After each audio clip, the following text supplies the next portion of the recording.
Halo rekan-rekan semuanya yang tetap konsen di sini di channel saya. Assalamualaikum warahmatullahi wabarakatuh. Ya, saya melanjutkan video saya tadi pagi rekan-rekan. Bahasan tentang PLTS on grid tadi sudah saya sampaikan.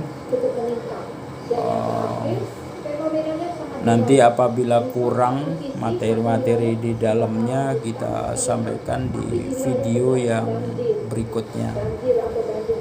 Kali ini kita bahas off grid rekan-rekan ya, PLTS off grid. PLTS pembangkit listrik tenaga surya off grid system. Lah apa itu off grid rekan-rekan?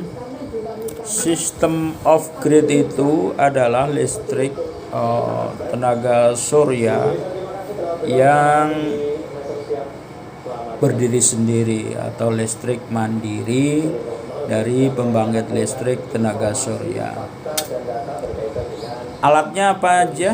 Komponen di dalamnya atau item-item alat yang dipergunakan sama, yaitu yang satu adalah panel surya itu sendiri. Kemudian berikutnya adalah inverter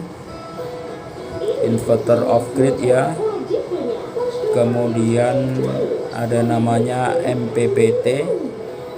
MPPT itu sebenarnya SCC juga, solar control charge, tapi kalau MPPT lebih maksimal. Input atau masukan volt ampernya lebih maksimal karena MPPT itu adalah maximum power point tracker. Jadi sistemnya sudah selangkah lebih ke depan daripada SCC PWM ya, gitu rekan-rekan. Kemudian alat berikutnya adalah baterai sebagai storage atau penyimpan dari energi ketika tentunya sudah malam hari ya. Malam hari panel surya sudah tidak mendapatkan intensitas cahaya matahari atau fotovoltaik. Makanya diperlukan sarana penyimpan, yaitu baterai atau aki ya rekan-rekan. Jadi alat off grid itu yang diperlukan adalah panel surya, SCC, inverter, dan baterai, seperti itu. Baik, kita bahas satu persatu. Karena off grid ini adalah listrik tenaga matahari yang bisa berdiri sendiri, maka manfaatnya di sini adalah bukan hanya sekedar backup di kota-kota yang sudah ada listriknya. Dia off grid ini juga bisa dipergunakan di mana daerah tersebut belum terjangkau oleh jaringan listrik. Ya, seperti itu. Jadi di mana daerah yang belum terjangkau jaringan listrik rekan-rekan, maka kita bisa buatkan sistem LTS listrik tenaga surya dengan sistem off grid. Dalam perjalanannya sistem off grid itu lebih mahal biayanya, karena di sini ada investasi yang namanya pembelian storage atau pembelian sarana penyimpan tadi, baterai. Jadi listrik ini tidak bisa dipergunakan langsung setara dengan gelombang maupun voltasi PLN seperti itu. Makanya diperlukan di sini adalah inverter dan baterai. Untuk membuat off grid ini rekan-rekan, ini dibagi dengan beberapa bagian pilihan. Jadi tidak kita mendesain satu desain off grid langsung pada seluruh beban, tidak seperti itu, karena nanti akan mengakibatkan investasi yang mahal. Dalam tahapan-tahapannya kita perlu alokasi untuk apa, peralatan apa dulu yang kita akan hidupkan, atau spesifik atau yang kita pergunakan yang lebih urgent dulu. Pertama ya, kita buat bebannya atau perhitungan bebannya seperti itu. Baru nanti ke perhitungan beban yang seluruhnya, misal kita akan memakai kipas angin, memakai pendingin ruangan, memakai lemari es, seperti itu ya. Pertama kita membuat satu sistem lighting dulu, biar kita juga tidak kaget dengan investasi yang kita adakan ya.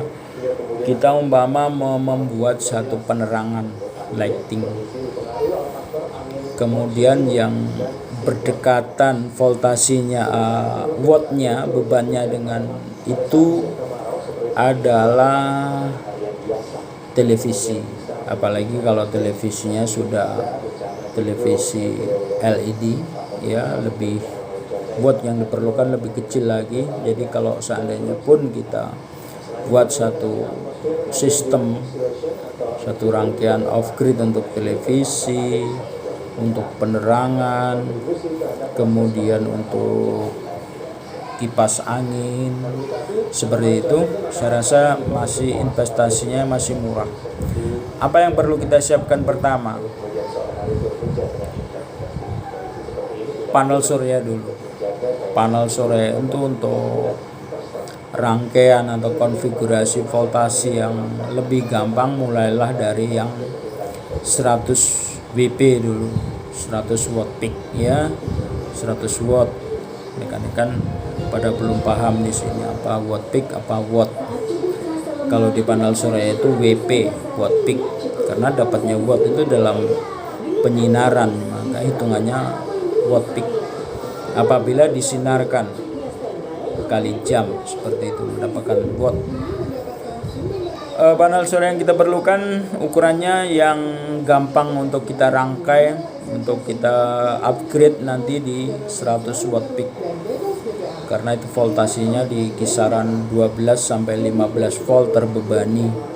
Jadi lebih gampang apabila upgrade mau dibuat 24, berarti di seri 2 mau dibuat 36 volt seri 3, seperti itu. Jadi kita sesuaikan dengan kemampuan finansial kita. Misal di 1 ya sudah dapat bekerja di 12 volt rata-rata. Untuk baterai juga 12 volt. Kemudian untuk inverter kecil yang dayanya kecil, inputnya juga di 12 volt. Jadi kalau kita membuat rangkaian itu, kita siapkan panel surya 100 WP, kemudian MPPT ada yang berapa ya, kalau sudah MPPT itu minimal kayaknya 20 ampere ya, atau 10 ampere itu, saya nggak main kecil. Jadi mulai dari MPPT 20 ampere, kemudian baterainya supaya kelihatan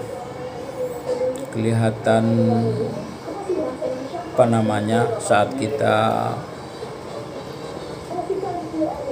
mencoba atau saat kita memberi kesimpulan, usahakan baterainya itu 100 ampere ya, 100 ampere 12 volt. Kemudian itu bisa dipres lagi rekan-rekan. Jadi kalau kita baru memakai atau baru merakit, usahakan semua yang second, terutama kalau yang baterai itu banyak yang NOS ya rekan-rekan. Jadi jangan kaget kalau baterai baru itu mahal, karena kalau untuk baterai kering VRLA seperti itu baru hitungan harga untuk 1 ampernya itu minimal di 25.000. Jadi kalau seandainya kita beli 100 ampere ya 100 ampere dikalikan 25.000 hampir 2,5 juta ya, seperti itu. Sedangkan di rekan-rekan di medsos itu banyak yang menjual namanya baterai, wah sudah panjang ya video saya, udah 10 menit. Itu biasanya baterai NOS itu adalah new tapi rekondisi, jadi new old stock, itu lebih murah, bisa separuh harganya. Jadi untuk pemula saya sarankan memakai itu dulu, baru kita bisa menyimpulkan hasil-hasil ataupun energi yang kita buat tadi. Kalau seandainya kita sesuai dengan ekspektasi atau puas rasanya, kita bisa upgrade lagi. Kawan, sudah 11 menit saya membuat video ini, atau saya sedang siaran langsung tadi ini sepertinya. Jadi sementara saya akhiri dulu video saya supaya kalian tidak bosan untuk memberi apresiasi atau menonton video saya ya. Terima kasih untuk semuanya yang telah menyaksikan, memperhatikan, mengapresiasi video ini. Ya, sekali lagi salam EBT, energi baru terbarukan. Assalamualaikum warahmatullahi wabarakatuh.